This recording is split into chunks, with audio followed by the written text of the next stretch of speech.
You own a small cafe on a quiet street in Boston. 8 tables, a chalkboard menu, a window that catches the morning light for exactly 1 hour. You're 28. You are not ambitious. You measure a good day by whether the regulars left happy and the milk didn't run out. It is, by any honest account, a small life, and you have never once wished it were bigger. She comes in on a Thursday. Black coffee, no sugar, the window seat. She never touches her phone, never seems to be waiting for anyone, just sits like the noise of the room is happening somewhere else. On her wrist is an old silver watch with a cracked face, far too heavy for her, a man's watch. You notice it the way you notice the first cold morning of the year. There's a black sedan parked across the street the whole time she's there. Nobody gets out. When she leaves, it leaves. You tell yourself it's a coincidence. The next Thursday, it's there again. In the same spot, engine running. At the time, you thought she'd simply become another regular. Looking back, that was the last ordinary Thursday of your life. The third Thursday, you bring her the coffee before she orders it. She looks up and something in her face shifts, just slightly, like a door opening a crack. You ask about the newspaper, because nobody her age reads a paper anymore. A newspaper never expects a reply, she says. You don't fully understand what she means. You think about it for the rest of the week. She comes every Thursday after that, and you learn her the way you'd coax a fire, slowly, never too much at once. She likes rain. She laughs rarely, and when she does, it seems to surprise her. Once, she catches you looking at the cracked watch and covers it with her hand, gently, the way you'd cover a scar. Her name is Sophia, and for a long time, it's the only thing about herself she gives you. She always arrives alone, and always leaves alone, and always, across the street, someone is waiting. For a woman who is so plainly someone, she somehow looks like the loneliest person in any room she sits in. One Thursday, she doesn't come. The window seat sits empty, and you feel it all day, the way you feel a missing tooth with your tongue. She returns the next week with her right hand bandaged. She doesn't explain it, and something in her face asks you not to. Before she leaves, she sets a cream envelope on the counter. Inside is an address outside the city and a single line. Dinner, Sunday, 7 o'clock. No name.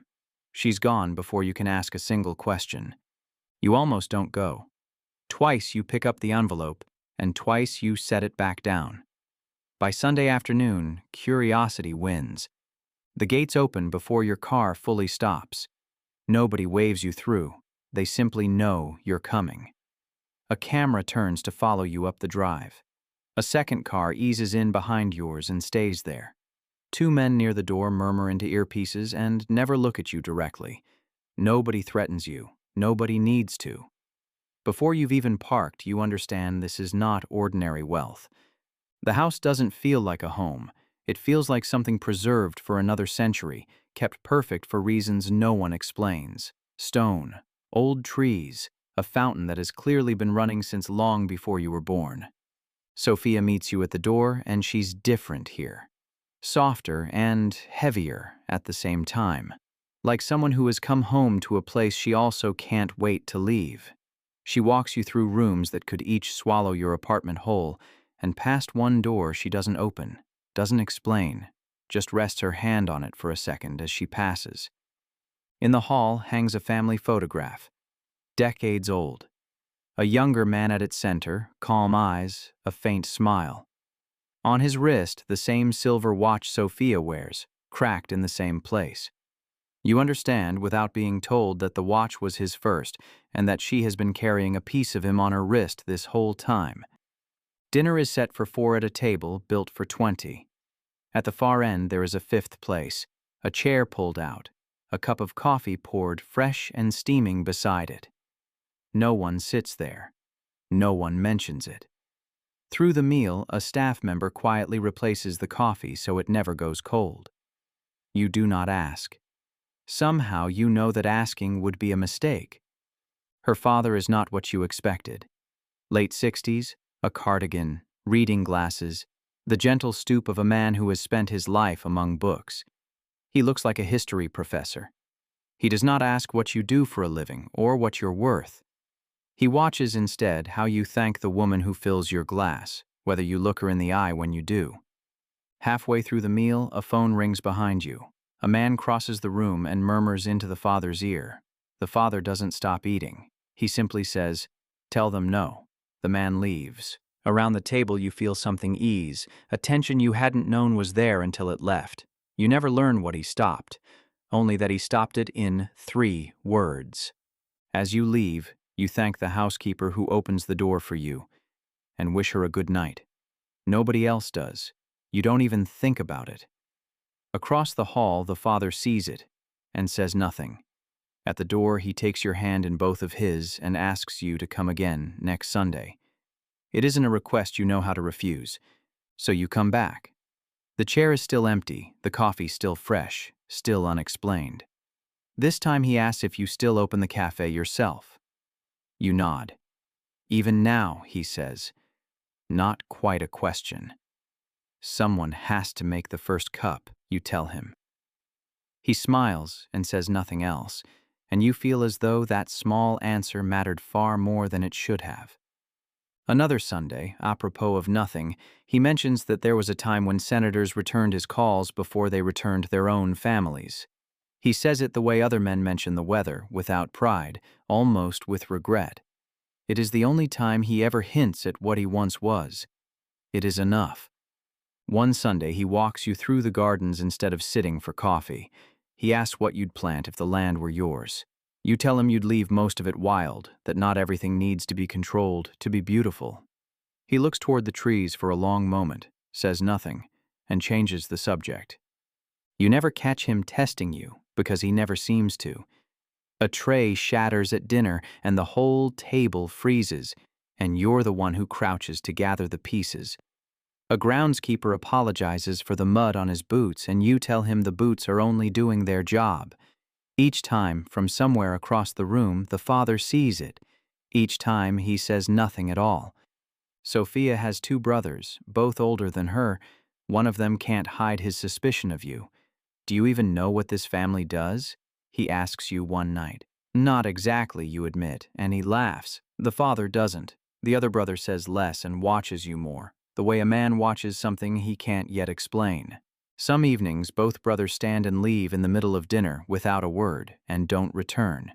The first time it happens, you glance at Sophia. "Business," she says, and nothing more.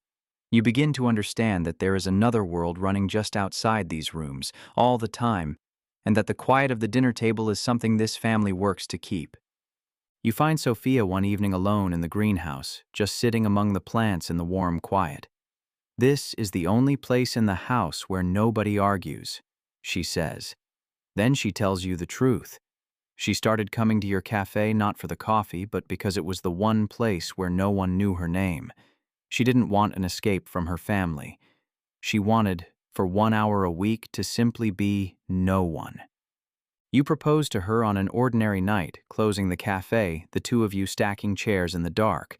Every Thursday stopped feeling like Thursday a long time ago, you tell her. "I'd like every day to feel like this."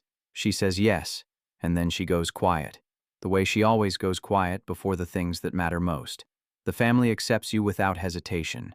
For one unguarded moment, the brothers look genuinely stunned. The wedding is small and quiet, and you remember almost none of it except one moment. Before you walk out, the father reaches up and straightens your tie, without a word, exactly the way Sophia does. It is the closest thing to being claimed you have ever felt. You move into the household, and still you feel like a man watching a family through glass.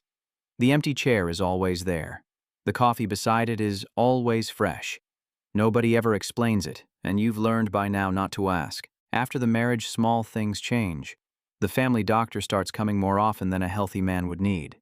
The father's cough deepens, and he works harder to hide it. Quietly, the brothers begin carrying more of the weight of whatever this family truly does. One night, near the end, Sophia finds you awake at the window, carrying something in your shoulders she recognizes at once, the same weight she watched her father carry her entire life.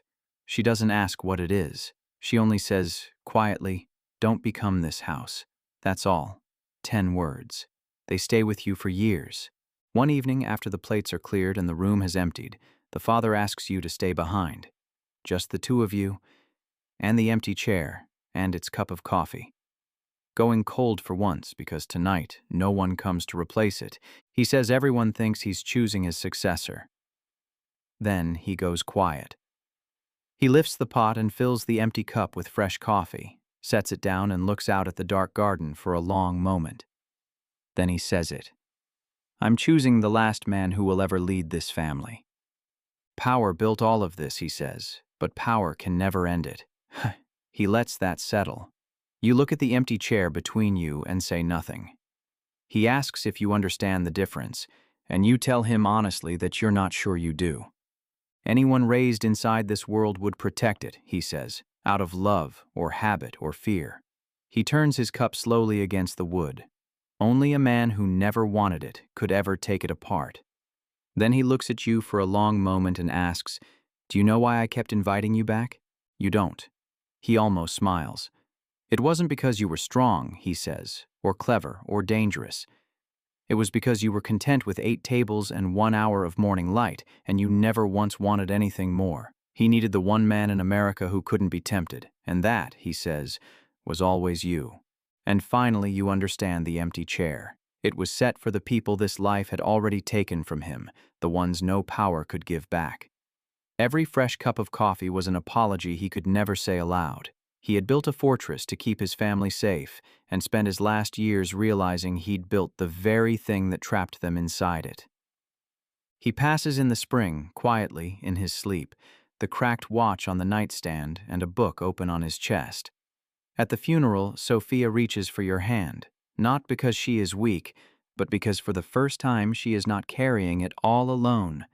The brothers stand on either side of you, silent, not yet knowing what their father's will is about to make you. After the funeral, the family lawyer reads the will. The father has left operational control of everything to you, not to his sons, to the cafe owner who married his daughter. The room goes very still. The brothers don't shout, and somehow that's worse. They look at you the way you'd look at a man who took something you were promised before you were old enough to want it. You never asked for this. It doesn't matter. In their eyes, you are now the stranger who inherited their birthright. What comes next does not come easily or without danger. When you begin taking the empire apart, it pushes back. Trusted lieutenants resign rather than watch it end. Old allies threaten lawsuits. Legitimate businesses lose contracts overnight as the invisible network that shielded them disappears. More than once, a brother warns you quietly that people are watching to see whether you're weak. You sell everything built on fear and keep only what can stand in daylight, and choosing principle over profit costs you something every time. The brothers fight you longest, out of grief more than greed, but month after month they watch you refuse the power you were handed, keep every promise, and give up things you could easily have kept. Somewhere in all that watching, the fury goes out of them. They never forgive you with a speech. They simply stop treating you like a thief and start treating you like the only man who could have done what their father asked. One morning, when it is finally done, you drive back to the cafe and unlock the door yourself. 8 tables, the same chalkboard, the same single hour of morning light waiting on the floor. You make the first cup. A little while later the bell rings, and Sophia walks in, orders a black coffee and takes the window seat. No sedan across the street. No one waiting. Just the quiet, and the light, and the two of you. You don't say anything, you don't need to. Years pass and the house feels different. Children run through the gardens where armed men used to stand. The long dining room is loud now, full of the right kind of noise, laughter, an argument about nothing. Someone always late. One Sunday the long table is full and loud, and a child climbs up into the chair at the end, the one that stayed empty for 40 years. Nobody flinches, nobody moves them. It is just a chair now. You catch yourself watching it, and you find you're smiling. The cracked silver watch sits in a glass case in the restored library, not because it stopped working, because its job is finally done. One afternoon your youngest points at the old photograph in the hall, the calm man with the gentle smile, and asks you what Grandpa did. You look out toward the gardens where the whole family is gathered in the late light and you find that you're smiling. He gave us the chance, you say, to build something better.